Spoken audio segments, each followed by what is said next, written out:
Hello साथीहरू होइन म एउटा तपाईँलाई कुरो भन्न चाहन्छु के बाहिर बस्ने जतिजना मान्छे हुनुहुन्छ बेङ्गलोर चेन्नई हैदराबादहरू जहाँ पनि होइन बाहिर आएर चाहिँ तपाईँहरू मासु खाने सक्नुहुन्छ सुँगुरको मासु त नखानु क्या गाइस। यहाँ हेर्न सक्नुहुन्छ कति लेत्रामा हुन्छ सुँगुरहरू यहाँको मान्छेको गुसामानधरि गटरबाट आएको पानीमा खेल्छन् होइन सबै यहीँ लेत्राहरू सबै खान्छ कि यहाँको कस्तो घिनलाग्दो सुँगुर छ। बरु गाउँको खानु सक्नुहुन्छ, गाउँको सफा हुन्छ पालेको हुन्छ। यहाँ त्यस्तै छोडेको छाडा छोडेको हुन्छ। यहाँ सक्नुहुन्छ जङ्गली मङ्गुर देखिन्छ यो चाहिँ यस्तो लेत्रामा बसेर हुन्छ क्या पुरा लेत्रा खान्छ गु खान्छ मान्छेहरूको यहीँ लेत्राहरू दुनियाँ फ्याएको हुन्छ यहीँ खेल्छ यहीँ खान्छ। अनि यही मासु फेरि लास्टमा गएर तामिलहरूले काटेर बेच्छ कि तामिल होस् चाहे जहाँ होस् होइन कन्नडाहरूले जहिले पनि मासु दोकान हुन्छ यी सुँगुरहरूले नै काटेर बेच्छ। पाल्नु परेको छैन किनो छोडिदियो अनि यसरी ठुला भइहाल्छन् अनि ठ्याक्क काटेर चाहिँ दोकानमा बेच्यो क्या।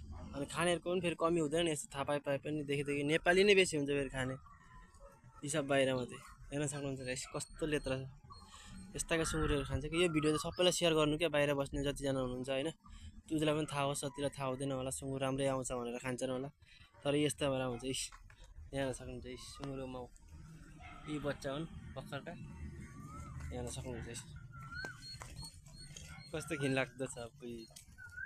यहीँ गटरको पानी छ ल गाइस होइन सबै भिडियो त सेयर गर्न नबिर्सिनु होला जति बाहिर बस्नेहरूलाई ल उसले पनि थाहा होस् क्या कस्तो मासु खाँदो रहेछन् उनीहरूले भन्ने कुरा। यहाँ हेर्न सक्नुहुन्छ कति लेत्रा छ।